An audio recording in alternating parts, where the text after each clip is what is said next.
All right, so everything I told you on the C3.ai, to back it up, I found an interview on the CEO, so people don't think I like make this stuff up. This is how it works in the world of tech. There was basically subscription-based hosting systems, or people, buying the whole enchilada in the old days. Now it's just, consumption or subscription. That's how it is. Usage. It's the old cell phone minute strategy. Do you buy a monthly subscription, or do you just pay based on what you use, and it rolls over? It's not complicated. It's just C3 AI just switched over to it. So listen to the CEO, and you'll see. 2 seconds. Not that. 2 seconds. Hold on a second.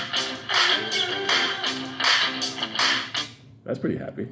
I want to get right to consumption because that was a lot of the talk. You said on the call that the move to consumption is complete and that it's increasing your engagements by an order of magnitude. Is it literally that?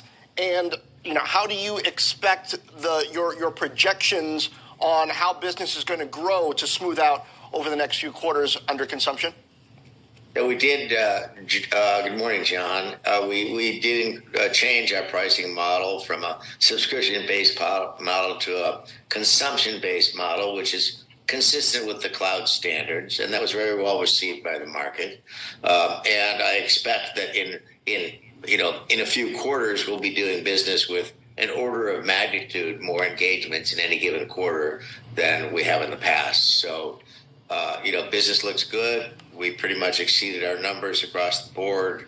It was well received by the market, and our business looks very promising.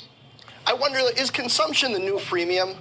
In the sense that, a decade plus ago, when cloud and SaaS was first becoming a thing, particularly when it came to storage, there was a lot of this kind of get the individual worker on board within the enterprise, land and then expand. Is consumption a way of showing various enterprises that they really need this technology and getting value out of it, and then eventually they're going to want to move back to subscription once they know how much they need to spend and are looking to be able to make that more predictable? Well, I think you're raising a very important point. I mean, first, consumption-based pricing is the standard in cloud computing. Whether we look at Google Cloud, AWS, Azure, Snowflake, you name it, that this is the standard, and now we're in line with the standard. I think where you get to very large engagements, like C3 has at places like Shell and Baker Hughes, United States Air Force, what have you, and this also happens at Azure and AWS. You said something key there at the end. I didn't catch that the first time around. I saw it a while back. United States Air Force. The United States Air Force is building a blockchain universe payment system. I think it's called Quantum. It's just like what's going to replace the Swift. All that stuff is on the cloud, and they got them as a client. We'll see. But anyway, now you understand that it's neither here nor there what I just said, because that goes above people's heads.